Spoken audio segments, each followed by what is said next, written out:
ایک چھوٹے سے گاؤں میں ایک مدثر نامی ایک نوجوان رہتا تھا۔ وہ نوجوان لڑکا نہ تو مالدار تھا اور نہ ہی زیادہ تعلیم یافتہ، مگر اس میں ایک چیز بہت خاص تھی، وہ تھی اس کی عقل۔ مدثر روزانہ صبح سویرے اٹھتے ہی اپنے والد کے ساتھ کھیتوں میں کام کرنے جاتا اور پھر دوپہر میں گاؤں کے ہی بچوں کو مفت پڑھاتا تھا۔ لوگ مدثر کو جب بھی دیکھتے تو اس کو اکثر لوگ پاگل سمجھتے تھے۔ وہ لوگ کہتے تھے کہ یہ اتنی محنت کرتا ہے لیکن کچھ بھی نہیں کماتا، پتہ نہیں کیوں۔ پھر ایک دن گاؤں میں ہوتا ہے کچھ اس طرح کہ گاؤں کے رئیس کا بیٹا شدید بیمار ہو جاتا ہے۔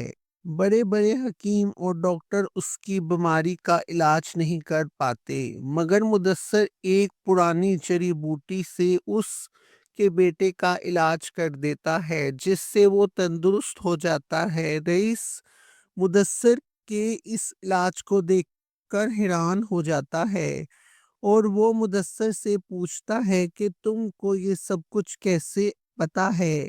تو مدثر آگے سے مسکرا کر کہتا ہے کہ یہ علم کسی خزانے سے کم نہیں ہوتا اور عقل اس علم کو استعمال کرنے کا ہنر دیتی ہے۔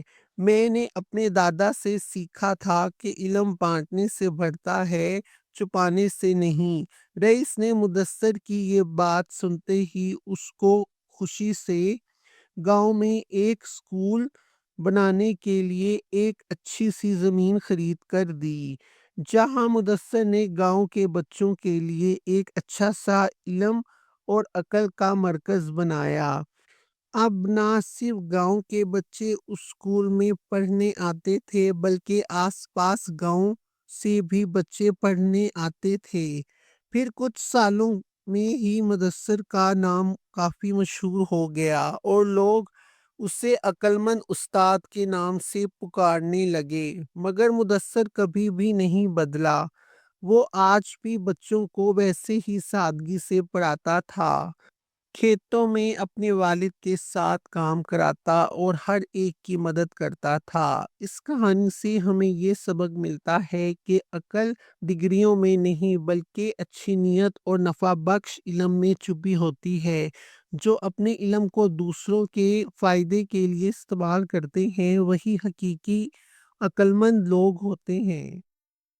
پلیز اگر آپ میرے چینل پہ نیو ہیں تو میرے چینل کو سبسکرائب کریں اور گھنٹی کے بٹن کو دبا کر آل پر کر دیں تاکہ میری ہر آنے والی نئی ویڈیو سب سے پہلے آپ کو مل سکے۔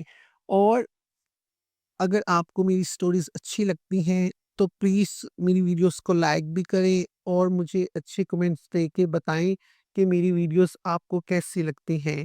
آپ کا بہت بہت شکریہ۔